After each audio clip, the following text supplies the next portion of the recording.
নমস্কার বন্ধুরা, কেমন আছো সবাই?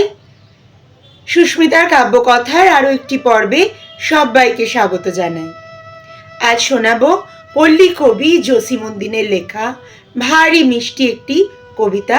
আমার ভারী পছন্দের একটি কবিতা, রাখাল ছেলে। রাখাল ছেলে, রাখাল ছেলে, বাড়ি ফিরে চাও, বাঁকা গায়ের পথটি বেয়ে কোথায় চলে যাও? ওই যে দূরে মাঠের পাড়ে সবুজ ঘেরা গাঁ, কলার পাতা দোলায় চামর, শিশির ধোয়ায় পা। সেথায় আছে ছোট্ট কুটির, সোনার পাতায় ছাওয়া, সাঁঝ আকাশে ছড়িয়ে পড়া আবির রঙে নাওয়া। সেই ঘরেতে একলা বসে ডাকছে আমার মা, সেথায় যাব ও ভাই, এবার আমায় ছাড়ো না। রাখাল ছেলে, রাখাল ছেলে, আবার কোথা ধাও? পূব আকাশে ছাড়লো সবে রঙিন মেঘের নাও।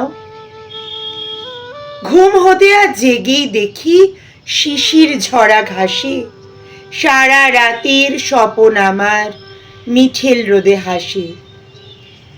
আমার সাথে করতে খেলা প্রভাত হাওয়া ভাই, সর্ষে ফুলের পাপড়ি নেড়ে ডাকছে মোরে তাই। চলতে পথে মটরশুঁটি জড়িয়ে দুখান পা, বলছে যেন গাঁয়ের রাখাল একটু খেলে যা। সারা মাঠের ডাক এসেছে, খেলতে হবে ভাই, সাঁঝের বেলা কইব কথা, এখন তবে যাই। কবিতাটি শুনলেই ছোটবেলায় পড়ে আসা সেই বড় বড় চোখওয়ালা মিষ্টি রাখাল ছেলেটির কথা মনে পড়ে যায় না? আর কবিতাটির প্রতিটি ছত্রে যে রাখালিয়া বাঁশির সুর রয়েছে, এখনো যেন আমাদের মনকে ভাসিয়ে নিয়ে যায় পল্লী প্রকৃতির আনাচে কানাচে। আজ বহু পঠিত এই কবিতাটি ভাগ করে নিলাম তোমাদের সবার সাথে।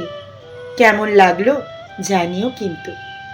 সবাই ভালো থেকো, সাহিত্যে থেকো, আমার পাশে অবশ্যই থেকো। দেখা হবে পরবর্তী কোনো পর্বে।